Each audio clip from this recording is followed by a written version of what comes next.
Assalamualaikum warahmatullahi wabarakatuh. Alhamdulillahilladzi anzalal Qur'ana hudan linnas wa bayyinatin minal huda wal furqan. Ashhadu an la ilaha illallah wahdahu la syarika lah wa ashhadu anna Muhammadan abduhu wa rasuluh la nabiyya ba'da. Allahumma salli wa sallim ala hadzal nabiyil karim wa ala alihi wa sahbihi ajma'in. Amma ba'd, ma'asyiral muslimin, sidang jamaah zuhur yang dirahmati Allah. Rasa syukur yang sebanyak-banyaknya kita ucapkan kepada Allah, karena atas limpahan rahmat dan karunia dari Allah kita dapat melaksanakan kewajiban kita sebagai hamba Allah, yakninya salat zuhur secara berjamaah. Salawat dan salam Allahumma salli ala Muhammad wa ala ali Muhammad. Kita doakan kepada Allah semoga tercurah buat Nabi kita Nabi Muhammad sallallahu alaihi wasallam. Bapak Ibu jamaah zuhur yang dirahmati Allah, mengisi sela-sela waktu zuhur kita, kami ingin mengajak kita semua untuk bersama-sama merenungkan satu ayat Allah di dalam Quran surah At-Tin, di mana Allah Subhanahu wa taala berfirman, laqad khalaqnal insana fi ahsani taqwim. Demi sungguh, kata Allah, kami telah menciptakan manusia dalam sebaik-baik bentuk. Waw di dalam ayat ini merupakan jawabul qasam, jawab qasam pada ayat-ayat sebelumnya.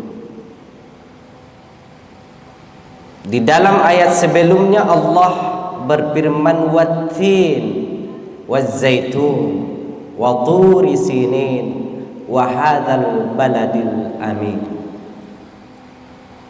Waw di dalam ayat tersebut adalah merupakan wawul qasam. Allah bersumpah dengan firman, padahal sesungguhnya bagi orang-orang yang beriman tidak perlu Allah bersumpah terhadap apa yang difirmankannya, karena bagi setiap orang yang beriman bahwa setiap ayat yang akan disampaikan oleh Allah adalah merupakan kebenaran yang tentunya sudah diyakini oleh hati orang yang beriman. Dalam hal ini apalagilah Allah memberikan penguatan dengan sumpah terhadap ayat yang difirmankan.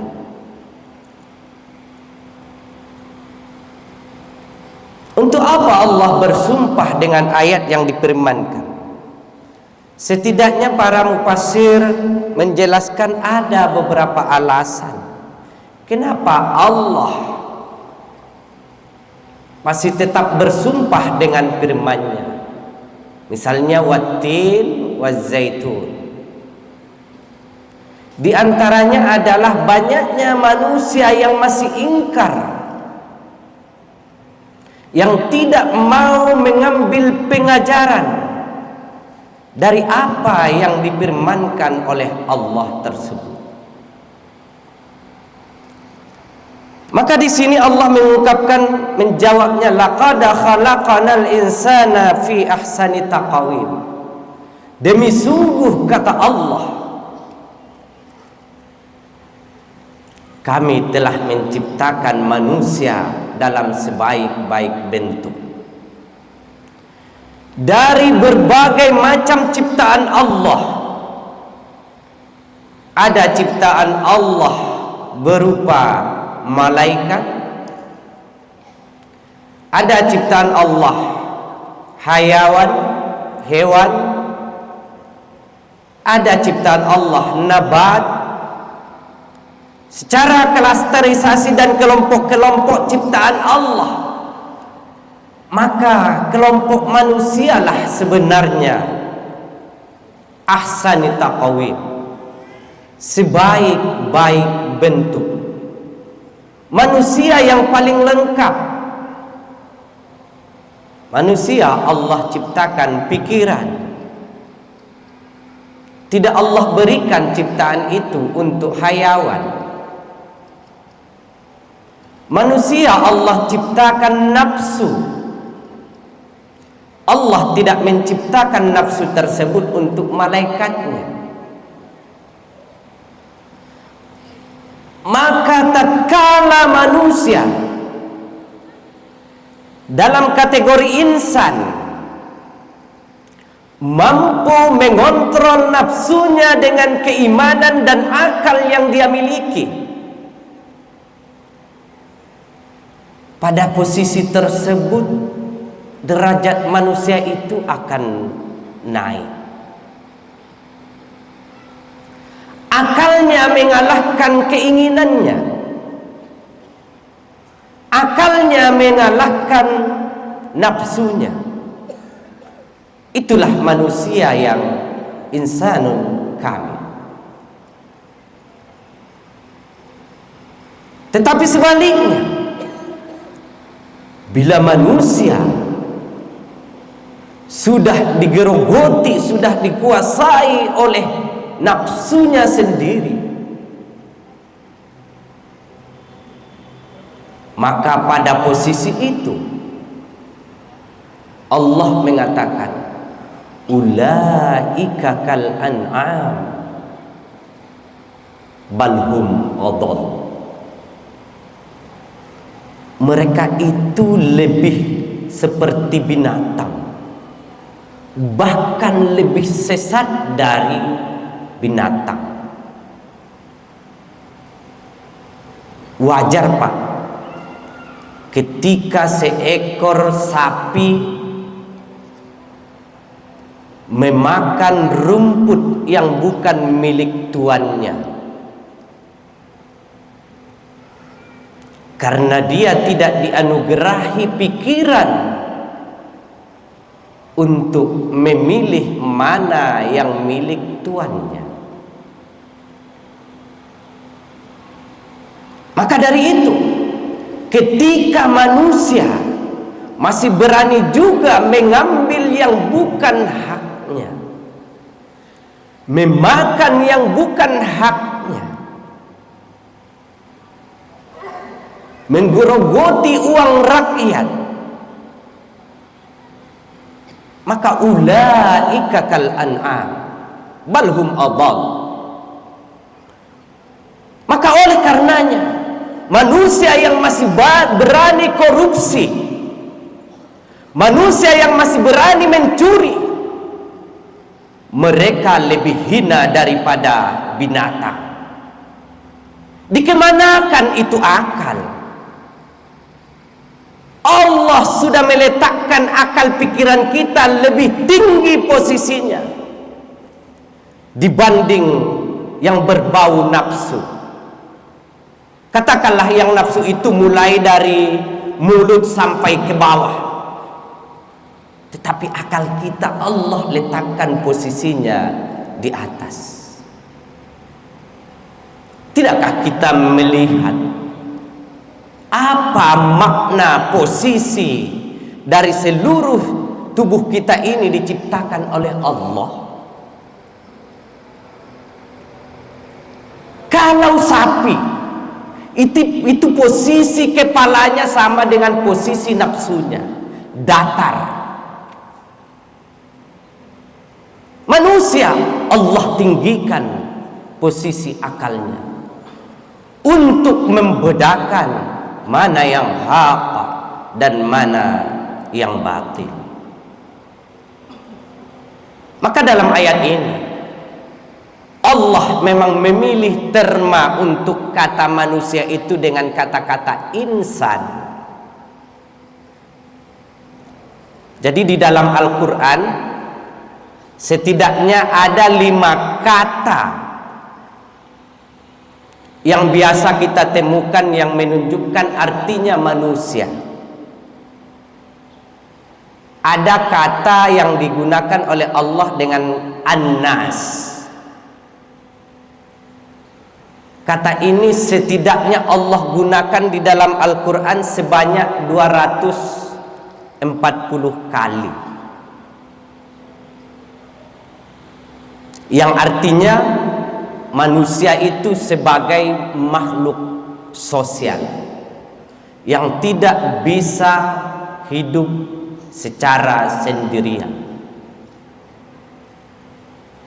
Dalam ayat ini Allah menggunakan kata-kata insan. Kata insan itu lebih mengarah kepada bagaimana manusia itu berpikir, karena dia adalah makhluk yang dinamis, yang berkembang secara terus menerus. Akalnya berkembang, postur tubuhnya berkembang. Maka Allah menggunakan terma ini untuk laqad khalaqanal insana fi ahsani taqwim, sebaik-baik bentuk. Ada lagi Allah menggunakan terma dengan al-bashar, manusia sebagai makhluk biologis. Maka itu kata Allah, qul innama ana basyarum mislukum, saya ini kata Rasul adalah manusia seperti kalian, butuh makan, butuh minum, butuh istirahat, karena saya juga manusia biasa. Kelebihan saya kata Rasul diwahyukan kepada saya, ada yang diwahyukan kepada saya. Terma yang lain Allah gunakan untuk mengungkapkan manusia itu adalah ins. Kata ins ini selalu berbarengan dengan kata-kata jin. Itu menunjukkan bahwa manusia ini makhluk yang bisa dilihat secara kasat mata. Dia ada fisiknya, berbeda dengan jin. Nah, yang terakhir Allah gunakan kata untuk mengungkapkan manusia itu adalah ibnu Adam, anak Adam. Maksudnya Bapak Ibu, penggunaan kata-kata insan di dalam ayat Allah ini, bahwa memang manusia itu dengan akal pikiran yang dia gunakan, dia memungkinkan untuk menjadi ahsan, dia memungkinkan untuk menjadi insanun kamil, selagi dia memaksimalkan potensi dirinya, potensi yang diberikan oleh Allah, yakni akal, hati, untuk mendekatkan diri kepada Allah Subhanahu wa ta'ala. Karena apa? Wajar ketika malaikat memang tidak ada halangan bagi dia untuk berubudiyah kepada Allah, karena mereka tidak butuh makan, tidak butuh minum, tidak butuh ini, tidak butuh itu.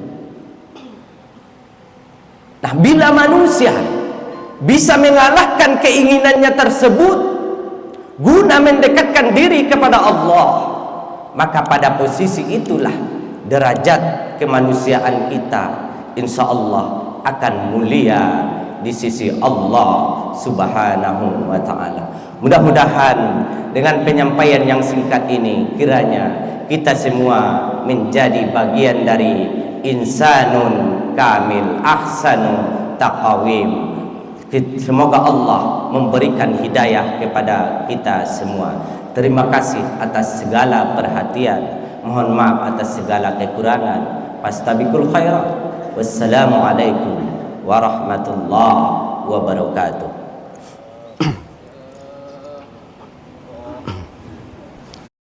Mm-hmm.